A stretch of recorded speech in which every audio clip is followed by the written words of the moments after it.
E ainda falando sobre o segundo turno das eleições, 5 candidatos que concorrem nas disputas por governos estaduais não declararam apoio a Lula ou a Bolsonaro nessa etapa da corrida presidencial. Entre os que se posicionaram oficialmente como neutros estão Eduardo Leite, do PSDB do Rio Grande do Sul, e Rodrigo Cunha, do União Brasil, que vai disputar o segundo turno em Alagoas. Agora falamos sobre quem se posicionou ou não se posicionou, ou seja, não declarou voto oficialmente, uma postura de apoio a Lula ou a Bolsonaro, ou mesmo pela neutralidade, não se posicionou de maneira nenhuma.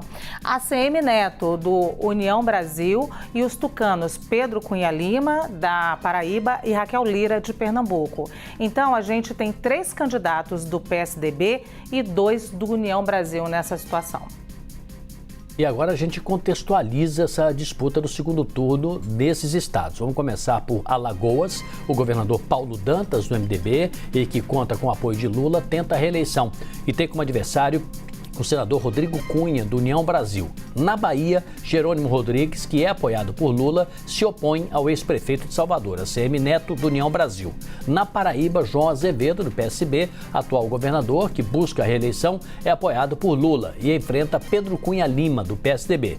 Em Pernambuco, Marília Reis, também apoiada pelo ex-presidente Lula, é adversária de Raquel Lira, do PSDB, que não declarou publicamente sua posição na eleição presidencial.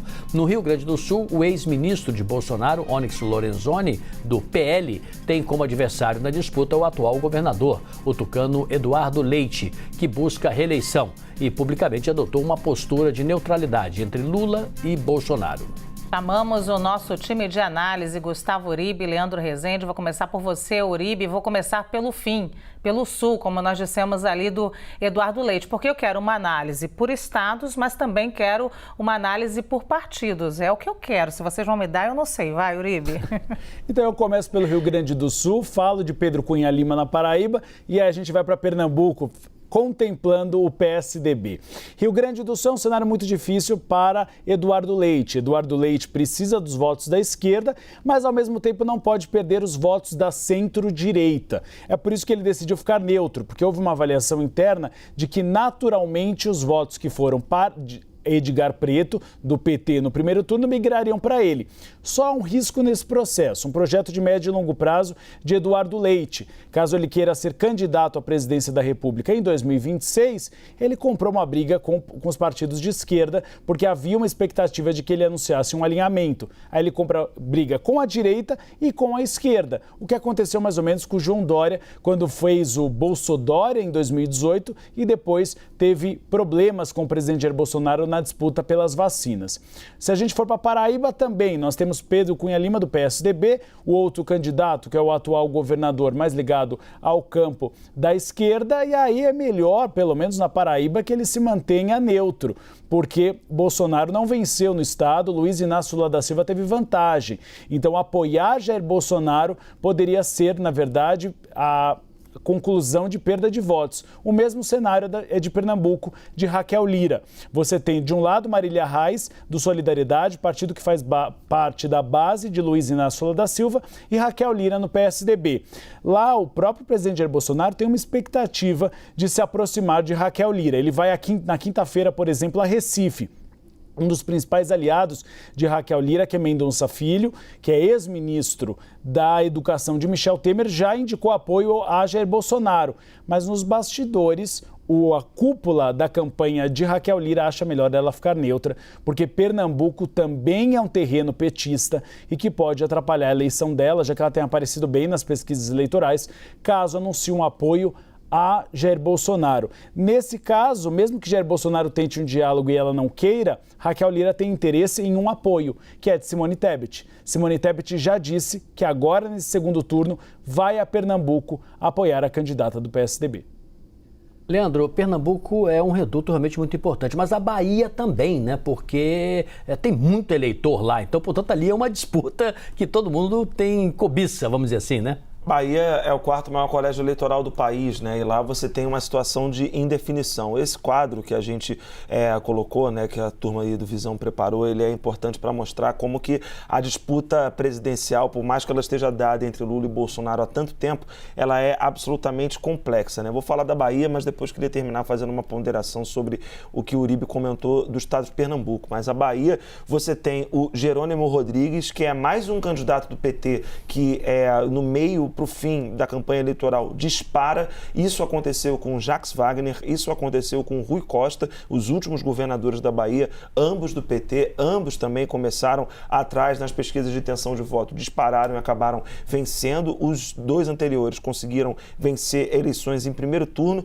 faltou muito pouco para o Jerônimo Rodrigues conseguir. Ele é ex-secretário de Educação lá da Bahia, né, e conseguiu ter uma votação bastante expressiva. O PT local trabalha ali para tentar fazer do Jerônimo Rodrigues mais um governador petista e acredita, inclusive, que o ACM Neto vai ter uma quantidade menor de votos do que teve no primeiro turno. Explico, né? O que o PT avalia é de que essa posição indefinida do ACM Neto vai afastar o eleitor de direita dele. É um eleitor para qual ele deveria se dirigir, né? O ACM Neto, ex-prefeito de Salvador, um capital político imenso, liderou algumas pesquisas eleitorais para a Bahia, mas acabou tendo alguns desgastes e tem esse histórico do PT lá que colocaram ele numa situação de segundo turno complicada. Ele ainda conta com o apoio de alguns prefeitos da Bahia, ele tem partidos ali junto com ele, né? Tem um eleitor que é conservador no estado da Bahia que caminha também junto com a ACM Neto, mas essa posição indefinida dele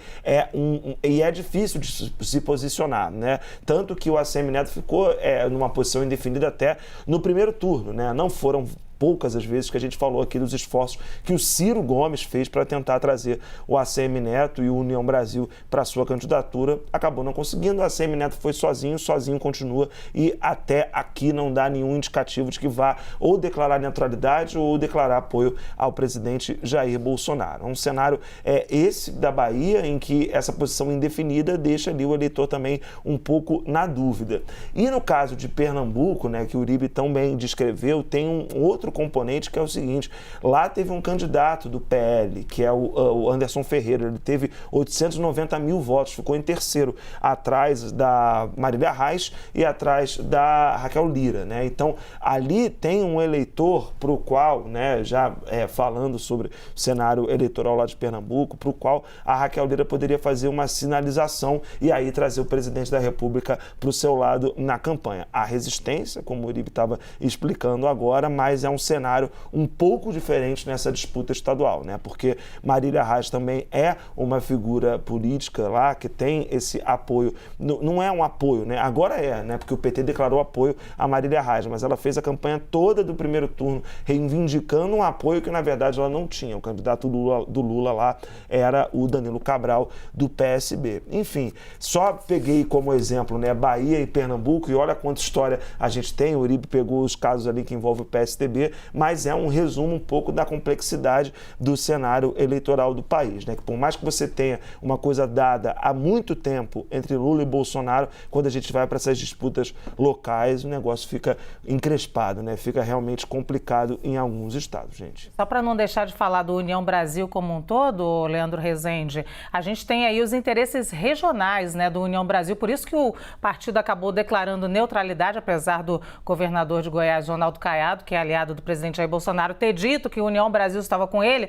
O partido declarou neutralidade e um exemplo disso é o Vaguinho, hoje no Rio de Janeiro, que é do União Brasil, apoiando o ex-presidente Lula, né? Essa postura, né? O União Brasil, ele é uma federação, né? É uma federação de muitos interesses. Para ficar também aqui nesse exemplo do Rio, Luciana, falar do União Brasil de uma forma geral, Soraya Tronic também ficou nessa posição, né? De se declarar ali neutra, não querer se envolver em nenhuma das campanhas. Soraya Tronic foi a candidata do União Brasil à presidência da República. Aí, no caso do Rio de Janeiro, o Vaguinho declarou apoio, a esposa dele declarou apoio ao Lula também, mas o deputado estadual mais votado do Rio, que o PT também queria trazer, esse declarou apoio ao Bolsonaro. E é todo mundo do mesmo grupo político, e vida que segue depois do dia 30, né?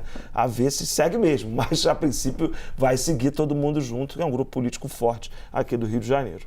Não, e mais centrão impossível, né? Justamente o que isso. é a União Brasil. Se a gente for observar, você tem a ala de Antônio Rueda, que queria um apoio a Bolsonaro, Luciano Bivar, que queria Lula. Ficaram neutros, mas você já tem dois braços para negociar, independentemente de quem seja o novo presidente da República. É isso, vamos seguir aqui que temos muito papo pela frente.